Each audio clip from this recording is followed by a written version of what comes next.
இன்னைக்கு நம்ம பார்க்க போற வீடியோ எத பத்தின்னா, கடல்ல வரும் மனிதர்களை தாக்கும் திமிங்கலம். அந்த திமிங்கலமிருந்து மனிதர்களை காப்பாற்ற சில வீரர்கள் போராடுவார்கள்.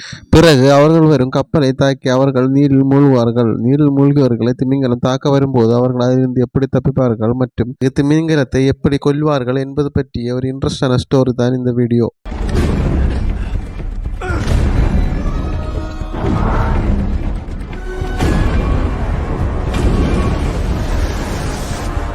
Come on, you ugly bastard.